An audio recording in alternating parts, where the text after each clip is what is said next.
Sunday morning, May 18th. It is 8:32. An explosion with the force of a 10-megaton atomic bomb rips off the north face of Mount St. Helens. The top 1,200 feet of the mountain disintegrate.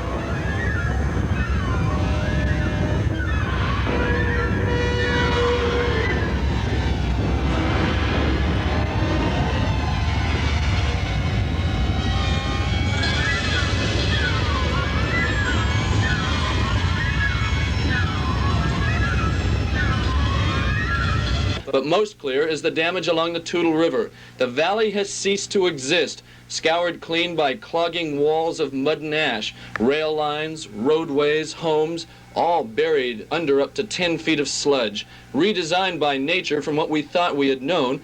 It's so awesome looking at it, you almost can't take it all in. Until you remember, these used to be people's homes, people's lives. Ash billows out of the crater, boiling 9, 10, 11 miles into the sky. The wind blows the black cloud to the north and east.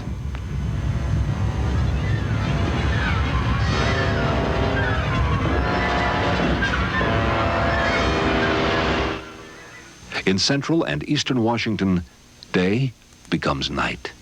The ash, like a snowfall, blankets the earth.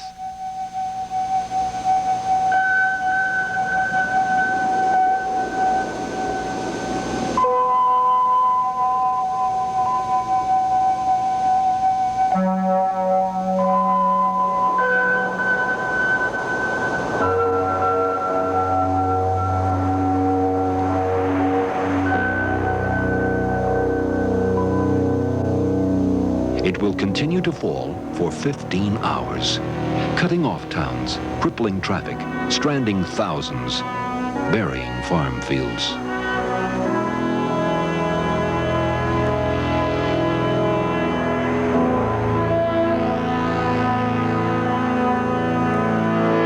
Since the first big eruption nearly 2 weeks ago, about 3 inches of ash has fallen here on the ground.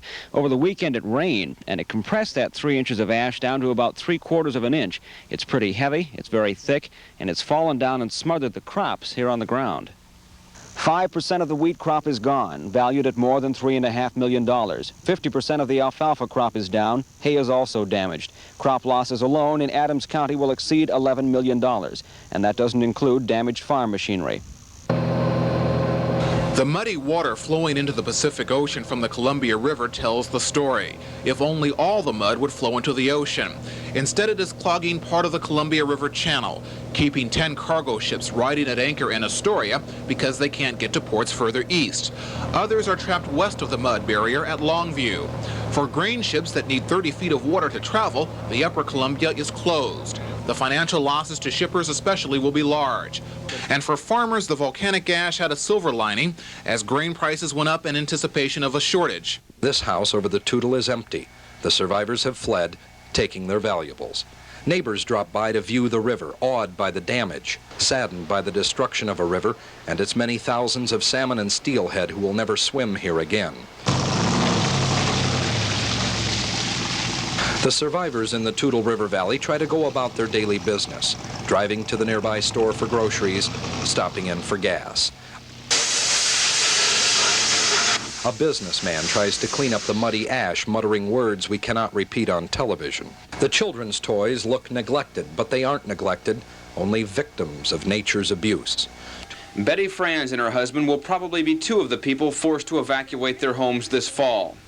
Their house and cattle ranch are on low land in Castle Rock, right next to the Cowlitz River. This used to be 35 acres of prime grazing land. After the volcano erupted, it turned into 35 acres of mud. At this spot right here, the mud is 12 feet thick.